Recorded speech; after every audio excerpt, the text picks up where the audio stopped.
Hello বন্ধুরা, আজকে আসলাম এক পর্বতে। এখানে বিশাল বড় এক পর্বত। এইখানে নাকি এখানকার লোকের মুখে শোনা যায় এখানে এক বাবা অনেক বছর ধরে তপস্যা করতেছে। সেই বাবার দর্শনের জন্য এখানে আসছি। উনি হলো একজন এমনই বাবা যিনি 12 বছরে মাত্র একবার খায়, তাও 2টা রুটির বেশি খাবে না। উনি 12 বছর ধরে এইখানে তপস্যা করতেছে এই গভীর জঙ্গলে। উনার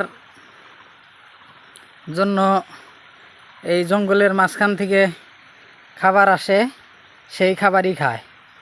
12 বছর পরে একবার করে উনার জন্য খাবার আসে।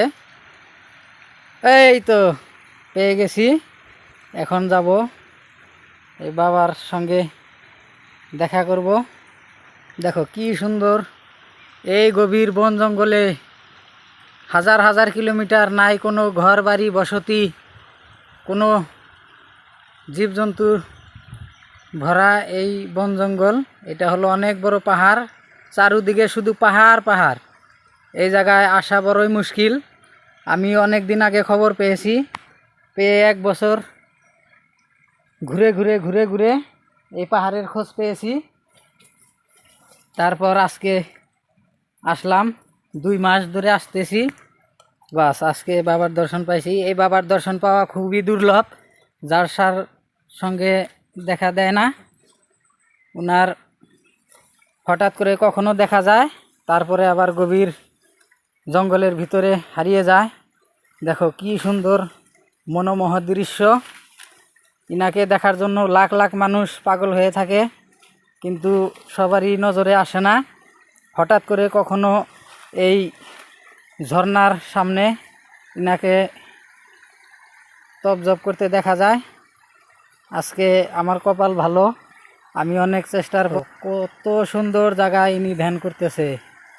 একদম ঝর্ণা পাহাড় থেকে বয়ে বয়ে যাইতেছে, কমসে কম 100 কিলোমিটার নিচে চলে যাইতেছে এই ঝর্ণা। নিলিবিলি ঝর্ণার শব্দ, পানির শব্দ, তার মাঝে ইনি বসে বসে ধ্যান করতেছে।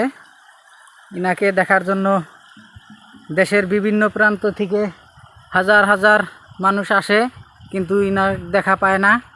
কারণ ইনি যখন ধ্যান করার সময় হয় ধ্যান করে, তারপরে এই যে দেখতে পাইতেছো গোল পাথরটা, এই পাথরের ভিতরে একটা সুরুং আছে, এই সুরুঙের ভিতরে ইনি থাকেন। আজকে আমার কপাল ভালো, আমি আইসা ধ্যান অবস্থায় পেয়েছি, কিন্তু ইনার সঙ্গে কথা বলবো, তাই ইনি তো ধ্যান অবস্থায় আছে। এই ধ্যান অবস্থায় তো ইনাকে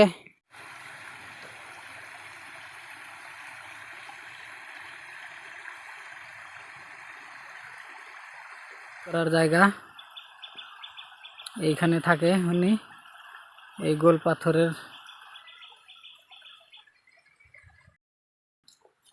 ফুলের সুগন্ধি, ঝর্ণার আওয়াজ, নিলিবিলি জায়গা, এটাই হলো একমাত্র ধ্যানের উপাসনার জায়গা।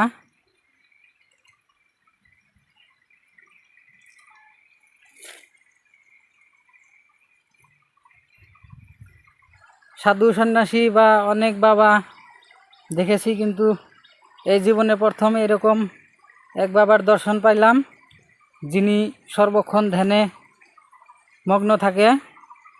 দুনিয়ার সঙ্গে তার কোনো সম্পর্ক নাই, দুনিয়া একদিকে, ইনি আরেক দিকে।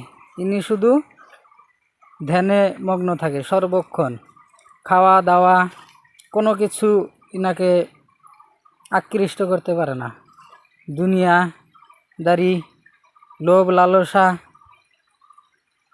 কোনো কিছুই ইনাকে আকৃষ্ট করতে পারে না।